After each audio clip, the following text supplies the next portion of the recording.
लक्ष्मी सबसे ज्यादा प्रसन्न कौन से दिन होती है? जम के बोलिए जरा। शुक्रवार। तो शुक्रवार को लक्ष्मी सबसे ज्यादा प्रसन्न क्यों होती है? उसका प्रसन्न होने का कारण क्या था? लक्ष्मी जी के दो भाई थे, दोनों की शादी नहीं हो रही थी, दाता और विधाता, दोनों का विवाह नहीं हो रहा।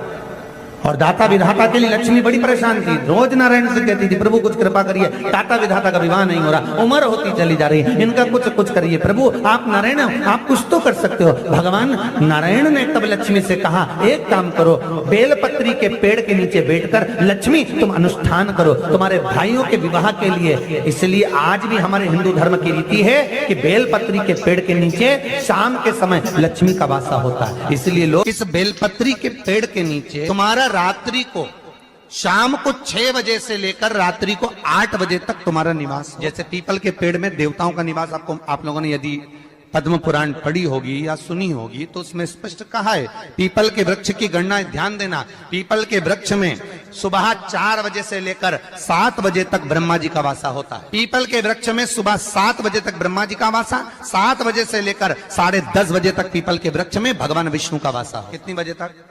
10:30।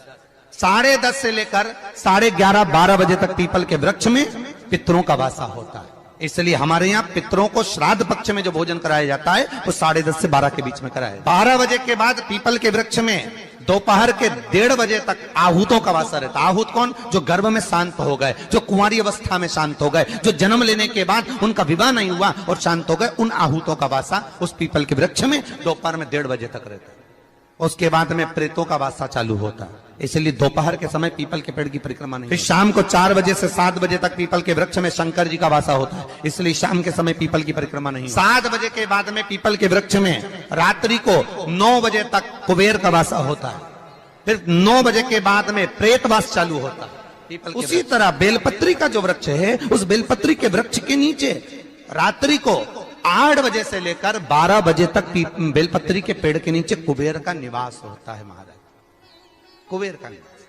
प्रयास करा करो इसी बेलपत्री के पेड़ के नीचे हम दीप लगाएं, घी का दीप। यदि संपदा की कमी हो तो, अगर भगवान ने खूब संपदा दी है तो भले मत लगाओ, कोई दिक्कत। महामृत्युंजय मंत्र का यदि आप जाप करते और आपको मालूम पड़ गया कि शरीर में मुझे ये रोग हो गया है, मुझे शुगर हो गया है, मुझे बीपी हो गया है, मेरा ब्लड प्रेशर ऊंचा नीचा रह रहा है, कोई भयंकर रोग, मेरे रिश्तेदार को कोई कैंसर जैसा रोग हो गया, किसी को कोई थायराइड हो गया, किसी को कोई किडनी और लीवर में सूजन हो गई, किसी को कहीं किडनी और लीवर में तकलीफ हो गई, तो शिव महापुराण की कथा कहती है, नवग्रह शिव महापुराण की कथा कहती है कि बेलपत्री के वृक्ष के नीचे महामृत्युंजय मंत्र का जाप जो शुक्रवार की शुक्रवार घी का दिया लगा कर करता है, उसके रोग बाबा देवाधिदेव महादेव समाप्त करते चले जाते हैं। ये संजीवनी मंत्र शुक्रवार के दिन भगवान शंकर को शुक्र को दिया था, इसलिए उसको शुक्रवार के दिन बेलपत्री के वृक्ष के नीचे बैठ घृत का दिया लगाकर शरीर में जो रोग है उसका स्मरण कर कर शंकर जी से विनय कर कर, हे भोलेनाथ आपने शुक्र देवता को संजीवनी मंत्र दिया है, तो क्या आप मेरे को वो मंत्र प्रदान नहीं करोगे? मेरे रोग, मेरी बीमारी, मेरे दुख को आप नहीं हरोगे?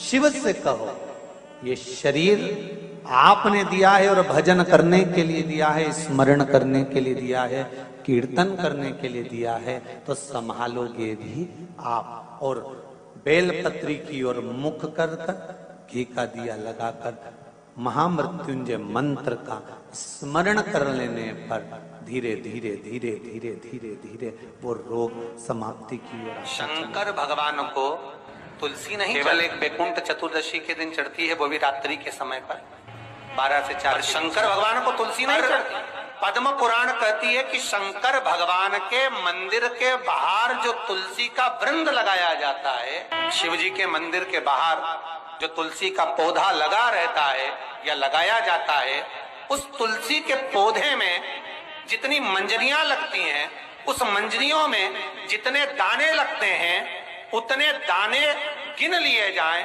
और उतने समय का बैकुंठ का वास उस मनुष्य को प्राप्त हो जाता है मृत्यु के बाद। इतना विचित्र बात है, शंकर को तुलसी नहीं चढ़ती, पर शंकर के दरवाजे के बाहर शिव के द्वार पर जो तुलसी का पौधा लगा है, किसी ने लगाया है, किसी ने रोपित करा है, उस पौधे में जितनी मंजरियां लगी हैं, उस मंजरियों में जितने दाने लगे हैं, उस दाने जितने हैं उसको काउंट करा जाए, उसके बराबर उतने ही 1000 वर्षों तक उस जीवात्मा को वैकुंठ का वास मिलता। क्यों? उसकी कथा भी यहाँ पर वर्णन। भगवान विष्णु सामने शंकर के बैठे थे और भगवान शिव ने जब सत्यनारायण नाम रख दिया था, तब भगवान विष्णु शिव से कहते हैं नारायण, भगवान शंकर से कहते हैं भोलेनाथ, त्रिकाल कैलाशी अविनाशी हे मेरे सारे विग्रह के साथ लक्ष्मी मेरे साथ। बहुत ध्यान देना मां, मैं अगर नारायण रूप में हूं तो लक्ष्मी मेरे साथ में, मैं राम रूप में हूं तो सीता मेरे साथ में, मैं कृष्ण रूप में हूं तो राधा मेरे साथ, मैं रंगनाथ रूप में हूं तो गोदा मेरे साथ में लक्ष्मी सदा विराजमान है। पर आज आपने मेरा जो सत्यनारायण नाम रखा है, मैं अपना संग किसको ले? तब भगवान शिव ने कहा, आप जब बाहर निकले जो रोपित मिले बस वही आपको समर्पित हो। तुलसी का पौधा रोपित था, उस तुलसी के दल को भगवान नारायण ने अपना संग बनाया। और बहुत ध्यान देना, सत्यनारायण की कथा हो, चाहे भागवत की कथा हो, चाहे विष्णु पुराण की कथा हो, इन सभी कथाओं में सबसे ज्यादा प्रसाद की महत्वता नहीं है जितनी तुलसी के दल की महत्वता है। क्योंकि सत्यनारायण के साथ में हरि के साथ तुलसी का स्मरण